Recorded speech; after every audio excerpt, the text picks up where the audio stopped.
सोच लीनियर तरक्की करने के बजाय ज़्यादा फ्लैट तरक्की करती है। बड़ा फ़र्क है। और लीनियर और एक्सपोनेंशियल का फ़र्क मैथमेटिशियंस यहाँ पर हों तो बड़ी आसानी से समझ सकते हैं कि मैथमेटिकल एक्सपोनेंशियल ऐसा है कि अगर आप 26 कदम लें तो आप 26 गज चल लिए, और एक्सपोनेंशियली 26 कदम आप लेंगे तो दुनिया के आप 3 चक्कर लगा लेंगे। And this is a very interesting phenomenon कि आईटी के अंदर there is mathematical exponential growth. ये एक्सपोनेंशियल आमतौर पर एग्जैजरेशन पे इस्तेमाल हो जाता है कि भाई एक्सपोनेंशियल ग्रोथ है। एक्चुअली आईटी सेक्टर में मैथमेटिकल एक्सपोनेंशियल ग्रोथ है, और इसकी एक्सपोनेंशियल का जो लोग अंदाज़ा करना चाहते हैं, एक और मैं मिसाल देता हूँ। एक बादशाह किसी बात पर किसी से बहुत खुश हुआ, उसने कहा तुम्हें मुंह मांगे चीज़ दूंगा। तो उसने कहा मैं ज़्यादा, आप शतरंज के खिलाड़ी हैं, शौकीन हैं, तो मुझे तो बड़ी छोटी सी चीज़ चाहिए। तो उसने पूछा क्या? उसने कहा जी एक चावल का दाना पहले खाने में रख दीजिए, दूसरे खाने में डबल कर दीजिए, तीसरे खाने में उसका डबल कर दीजिए। तो इतना गल्ला नहीं था रियासत के अंदर कि वो तीसरे खाने से आगे जाए। और मैं आपको प्रैक्टिकल एआई के अंदर एक्सपोनेंशियल ग्रोथ बताता हूँ कि आपने डीएनए सीक्वेंसिंग का सुना होगा, जीनोम। तो ये 1995 में जीनोम सीक्वेंसिंग का प्लान हुआ कि जी 15 साल में शायद हो जाए, और इसके ऊपर बहुत बड़ा बजट रखा गया और ह्यूमन जीनोम की सीक्वेंसिंग शुरू हुई। तो लोगों ने कहा नहीं होगा 15 साल में। तो बाहर सूरत जो 7 साल बाद पता चला कि जीनोम सीक्वेंसिंग से सिर्फ 1% तक पहुंची है। तो लोगों ने कहा कि 7 साल में 1% तक पहुंची है, तो इस पेस पर 700 साल लगेंगे, या कम से कम 70 साल तो लगेंगे। मगर जो वाकिफ थे, बड़ी अहम बात आपसे कर रहा हूं, ये एक्चुअली हैज हैपन। जो आईटी सेक्टर से वाकिफ थे उन्होंने कहा नहीं, बिल्कुल पैटर्न पर चल रहा है। क्या पैटर्न है? क्योंकि 7 साल में 1% तक ग्रेजुअली पहुंची, 8वें साल डबल हो गई, 9वें साल 4 टाइम्स हो गई, 10वें साल इट बिकेम 16 टाइम्स, 8 टाइम्स, फिर 16, फिर 32, फिर 64, and in the 14th year it was completed, 100% हो गई। Can you imagine? ये है, this is what is happening. अच्छा, लिहाजा मैं आपसे क्यों कह रहा हूं ये बात? मैं आपसे इसलिए कह रहा हूं कि पाकिस्तान को अगर ये ख्याल आ जाए कि इतनी तेजी से इस चीज़ के अंदर ग्रोथ हो रही है, तो अपना सारा ह्यूमन रिसोर्स एक ही तरफ लगा दे तो भी मैं समझता हूं कम होगा। तो मुझे खुद ख्याल होने लगा कि मैं पीछे रह गया हूं। यानी मैंने मजमून लिखा, सब कुछ किया, प्रेसिडेंशियल इनिशिएटिव हुआ, आर्टिफिशियल इंटेलिजेंस शुरू किया, जिसके अंदर हज़ारों बच्चों को तालीम हो रही है। Digital PM digital skill program के अंदर 22 लाख बच्चों को ये तालीम दी गई। मगर फिर मुझे ख्याल हुआ कि I am left behind, I don't know how to handle it. तो मैंने, एक डॉक्टर ज़िया खान है जो presidential initiative on artificial intelligence में सैलानी वेलफेयर ट्रस्ट के साथ काम करते हैं। तो मैंने उनसे कहा मुझे भी अब लेसन चाहिए एआई के अंदर, I am being left behind. तो खैर उन्होंने कहा जी मैं खुद आकर, मैं कहा नहीं, मुझे इतने सोफिस्टिकेटेड नहीं, मुझे कोई रास्ता चाहिए। अब मैं सोचता रहा, उनसे कहा भी, मगर हुआ नहीं। तो कल का एक वाक़या है, मैं आपको सुनाना चाहता हूँ, and you will be very impressed because I am impressed. कल हुआ ये कि मैं शाम को वॉक करने निकलता हूँ, तो मेरी बीवी, मैं उसको भी पूछ लेता हूँ कि चलोगी, तो शी वॉज गेटिंग रेडी। तो उन्होंने कहा कि मैं जूते पहन लूँ। तो मैं बैठकर अपना कंप्यूटर खोला, और कंप्यूटर खोलकर मैंने ये सोचा कि चैट जीपीटी के ज़रिए मैं किसी टॉपिक पर कोई प्रेजेंटेशन तैयार करूं। अच्छा, जिस टॉपिक से मैं वाकिफ़ था उसी टॉपिक को मैंने पिक किया, उसको guidance the, exponential change in artificial intelligence. ज़रा लगा दें कौन, जिसको मैंने कहा था कि लगा दें। मैं आपको बता रहा हूँ कितना टाइम मुझे लगा। उसको मैंने फीड किए, क्वेश्चंस लगा दिया, उसको मैंने क्वेश्चन फीड किया। कल शाम ये 5:30-6 बजे की बात होगी। मुझे ये भी नहीं मालूम था कि आज मैं आपके सामने कोई बात करूँगा। मुझे ये नहीं मालूम था कि मैं उसी दिन सुबह देखता हूँ कि आज की क्या मुलाकातें हैं। मुझे ये टॉपिक पसंद है, तो मैंने इसमें फीड करना शुरू किया। कुछ तस्वीरें मांगी, और तस्वीरों के साथ वो सारा पैटर्न डेवलप हुआ। And in 6 minutes this entire thing was completed. 6 minutes. और मैं आपको बताता हूं, I will take you through this. 6 minutes जो मुझे आम तौर पर, मैं अगर प्रेजेंटेशंस तैयार करता हूं तो एक इदारे के लिए करता हूं, एनडीयू के लिए, वहां पर मुझे घंटों लगते हैं, दिनों लगते हैं तैयार करने में। This was done with the help of artificial intelligence and IT in 6 minutes, and let's go through it. यहां भी आना चाहिए था, नहीं आया, चलो चलो खैर।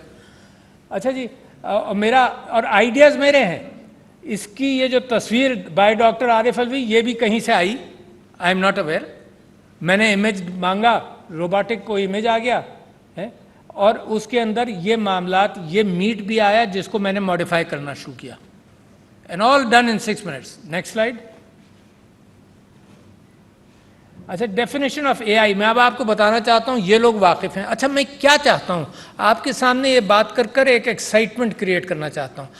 एक पिछले दिनों आपने अखबारों में अब ये पढ़ना शुरू किया होगा कि एआई से लोग घबरा रहे हैं, कह रहे हैं ब्रेक लगाओ। अच्छा, मगर मेरे पाकिस्तान ऐसा है जो उस ट्रेन पर ही सवार नहीं है जिस पर ब्रेक लगाने को कहा जा रहा है। इमेजिन करें, और दुनिया परेशान है, कह रही है कि ब्रेक लगाओ, ये बड़ा खतरनाक है। तो लिहाजा मैंने आपके सामने सिर्फ, क्योंकि मैंने तैयार कर लिया, तो मैं आपको ये बताना चाहता हूं कि 6 मिनट के अंदर मेरे अपने ख्यालात, 2-3 क्वेश्चंस आई कैन टाइप, और वो सही निकला। तो 3 टाइप्स ऑफ, एक नैरो एआई है, मिसाल के तौर पर आप तलाश कर लें, ग्राहकों के एतबार से कोई चीज़ डेटा मालूम करना चाहें, वो डेटा मालूम कर लें, उससे कोई ख़तरा नहीं है। मगर वो आर्टिफिशियल इंटेलिजेंस जो हर चीज़ में एक्सपर्ट हो जाए, दैट इज़ दी एजीआई, उससे आर्टिफिशियल जनरल इंटेलिजेंस, उससे ख़तरा है। फिर मशीन लर्निंग अब इतनी तेज़ हो गई है कि मैं यहाँ देख रहा था कि यहाँ सॉफ्टवेयर लिखने वाले भी बहुत सारी कंपनीज हैं। There is a disruptive technology जो इनको डिस्टर्ब कर रही है अब, कि वो खुद एआई खुद सॉफ्टवेयर लिख रही है। It's very surprising. वो खुद सॉफ्टवेयर लिख रही है इस वक्त दुनिया के अंदर। मेरे ख्याल से अच्छा खासा सॉफ्टवेयर एक्चुअली एआई खुद लिख रही है, and still requires the human mind. तो later, may be 10 years later या 5 years later, I can't even predict anything, 5 years later it will be possible कि सारी सॉफ्टवेयर एआई लिखे, मगर ये कि ह्यूमन सुपर स्किल्ड एक्सपर्ट्स उसके ऊपर नज़र डाल लें कि क्या है, they don't know what is happening inside. तो वो मशीन लर्निंग एक और नया अंदाज आया जिसके अंदर वो खुद उनको बताया गया। यानी आप ये सोचिए कि मशीन लर्निंग कैसी चीज़ है। गूगल के पास एक्स्ट्रा स्पेस थी अपने कंप्यूटर्स के अंदर, तो उसने ये कहा कि सारे इमेजेस देखो, इमेजेस के अंदर कोई अनोखी चीज़ पकड़ना शुरू करो। This is 2009। अनोखी चीज़ दुनिया के सारे इमेजेस में सबसे पहले अनोखी चीज़ पकड़ी कि एक फजी सी चीज़ है जो स्क्रीन पर से गुजरती है और लोगों के इमोशंस अच्छे होते हैं। That was a cat. That was the first time pattern recognition, image recognition के जरिए आया, और उसको कैट लेबल कर दिया गया दुनिया भर में भी जो हुआ। इसी तरह से पैटर्न रिकग्निशन इन लॉजिक, इसी तरह से चैट जीपीटी जो आया वो उसी एतबार से आया। एक तो मशीन लर्निंग और फिर डीप लर्निंग जो न्यूरल नेटवर्क्स के साथ होती है। Next slide please. ये मैं आपसे जिक्र कर चुका हूँ कि ये आर्टिफिशियल जनरल इंटेलिजेंस से परेशान है, और कुछ नामों का मैं आपसे जिक्र कर दूँ। मैंने सबसे पहले ये फियर पढ़ना शुरू किया, ये 2015 की बात है, अभी की बात नहीं है। निक बॉस्ट्रम ने किताब लिखी सुपर इंटेलिजेंस। आजकल जितनी बहस है, अगर वो आप एक किताब पढ़ें तो it has predicted exactly what will happen, कि किस तरह से इसको मैनेज करना चाहिए, जो आज लोगों को होश आ रहा है कि किस तरह से करें। तो that fear is there and that's a big fear. और उसकी एक मिसाल, एक स्कैरी स्मार्ट करके एक मोहम्मद गौदात है, इजिप्शियन, मो गौदात करके उसने किताब लिखी है स्कैरी स्मार्ट।